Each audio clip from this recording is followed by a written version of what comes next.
Morning Year 10. This morning what we're looking at is the question as whether or not we need nuclear weapons for our security. We started off the lesson by a continuum exercise just to get students the opportunity to think about where their opinions lie at the beginning of the lesson. Right, you know what I'm going to ask you to do now, don't you? We're going to do a continuum.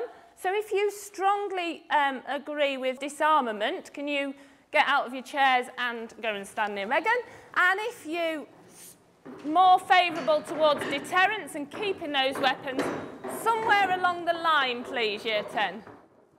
It gives everybody opportunity to have their say and getting them to remember and just take a snapshot of where they were on that line. So when we revisit the line at the end of the lesson, we can see whether or not the lessons caused them to change their views. Oh, David, you're standing there on your own. What a brave man this morning. Tell us why are you standing in that position? If the world was without nuclear weapons, then there wouldn't be the threat of mass destruction of a city. But there's the factor of who's going to disarm first. I was quite surprised that there were so many people still near having nuclear weapons as a deterrent. To me, that shows the maturity of some of the views that they were already thinking through.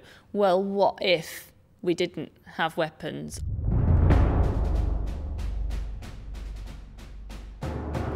Okay, what would happen if a British nuclear weapon was dropped on our school? So here we have the lovely Hessle High School on a nice sunny day. What would happen if a nuclear weapon was dropped on the school? Within 4 kilometres of the school, there would be complete destruction of the buildings. There would be fires and super infernos, and the winds would rage at 1,000 miles per hour. People close to the centre of the blast would be reduced to shadows. I knew that they caused destruction, but I didn't really know on what scale, and now I know what scale it is, which is reinforced my opinion. The exposed skin would burn from heat rays, and lots of radiation would be released, causing sickness. I thought the statistics are really scary and horrible, the fact that someone can do that to so many people, the fact that it can kill citizens who haven't done anything wrong when it's just the government.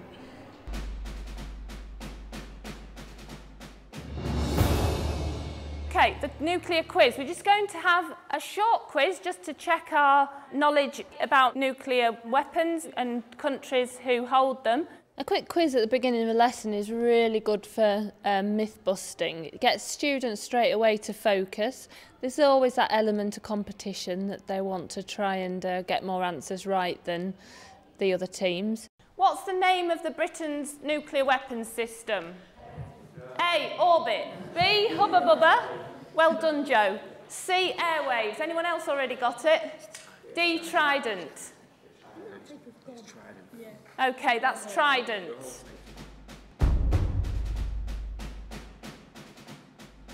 The bomb factor lesson is trying to ask the question, are nuclear weapons needed, necessary for security? Does anybody here like the X Factor? So, what we're going to do, our activity, is we're going to examine some different views. You're going to be given in groups different opinions. If it's a tick, it will show you that you are for nuclear weapons. If it's a cross, then it's showing you that you're not. And in an X Factor creative style, let's have a look at how we can use some of these arguments to show that Hessle High School's got talent. Each group is given a piece of information about either an organisation that's for or against nuclear weapons or a country. And it gives just a few pieces of information to the students about that country. If you do a play thing, from the perspective of someone that's being affected by it.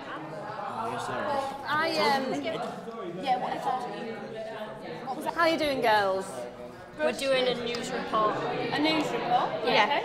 We're going to have Megan has like the government for nuclear weapons, saying how good it is, and then she's going to be arguing with Abby, who's against nuclear weapons, who's going to be a protester outside the factory, and then I'm going to be reporting like what's going on between them both. Brilliant. So you've got a bit of protest going on as well. But then overall, Megan's going to overrule because we're like for nuclear weapons. I'm not going to be like nuclear bomb that bad.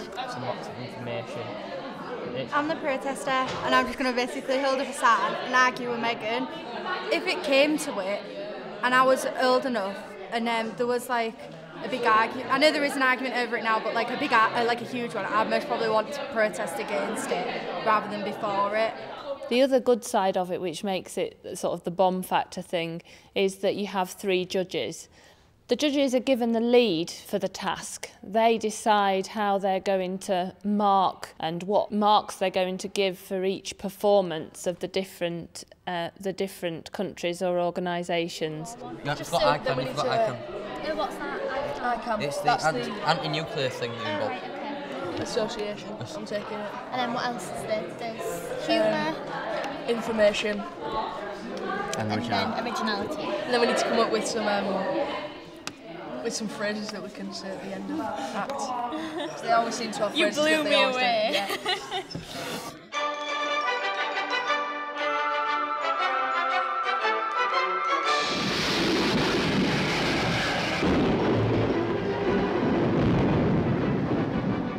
The impasse that now exists regarding the international control of atomic energy must be broken, and the Assembly must face this question squarely for the sake of mankind and for the peace of the world.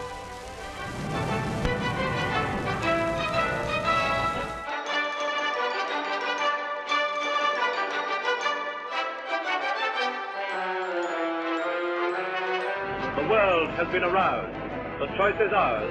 We must not fail. If students can have choice within what they're doing, then that gives them that power. It gives them the opportunity to have a voice, it gives them the opportunity to represent and show their views.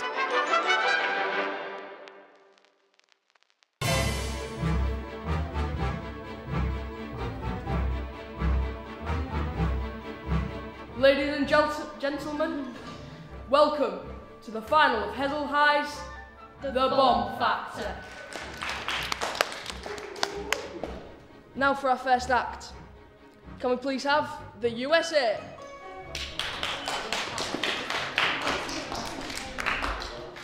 Okay, we are going to sing a song to the tune of Magical Trevor called Magical America, about America's nukes, which we hope shares our beliefs.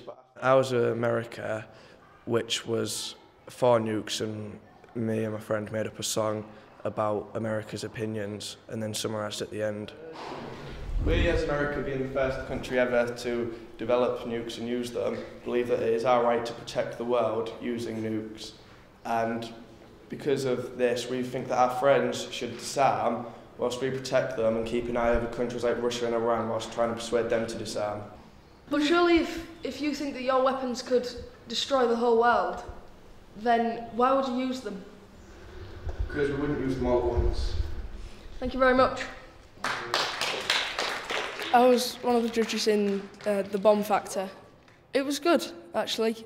It meant that I could see what other people could come up with, and it was interesting to see what people thought.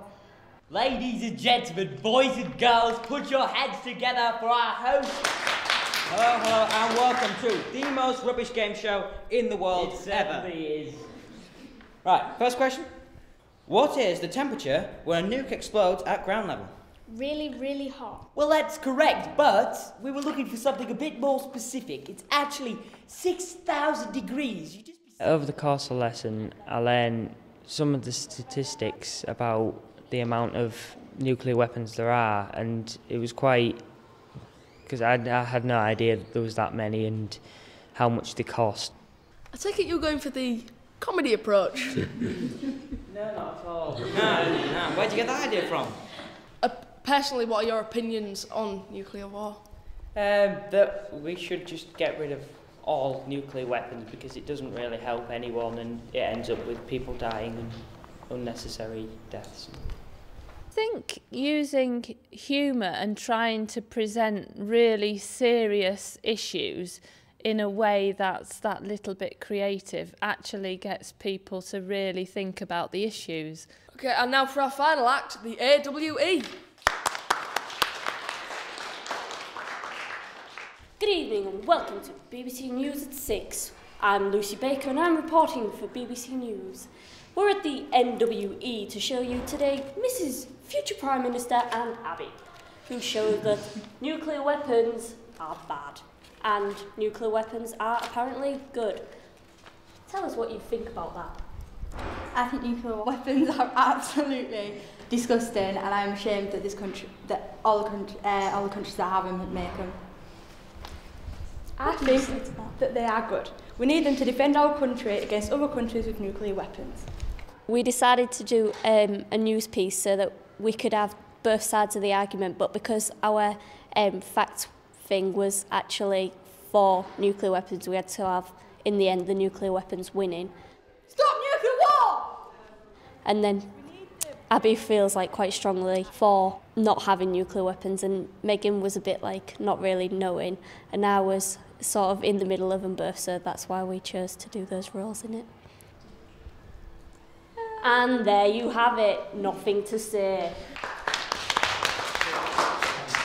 A controversial subject in citizenship can really get the students' opinions going, and you're teaching them the skills that of citizenship, so they can begin to practice having their own voice and opinion. They can practice being persuasive.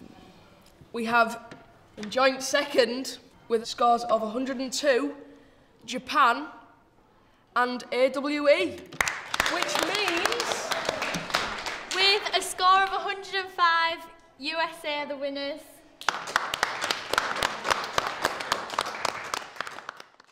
Right, Year 10, well done. You've proved that Hesel High School has got talent, and we've done our bomb factor. To finish it off though, what we want to do is a phone vote. And the way we're going to do this is if you can put your heads down so it's anonymous. So the first question then, do we need them for our security? If you think yes, we do need them for our security, can you raise your... No, I still believe that they're needed as a deterrent, because after seeing just how powerful they are, it shows just how bad it can be if a country is hit with a nuclear weapon and they don't have anything to strike back with. I didn't really know much about them and thought there was not really much point to them at all, but as the lesson went on, I thought we should have them for like security, but I don't think they should ever be used. in my opinion, I don't think they should, because if you don't have nuclear weapons, then you don't have the threat, which means that you don't have to worry about other countries, which means there would be no nuclear war.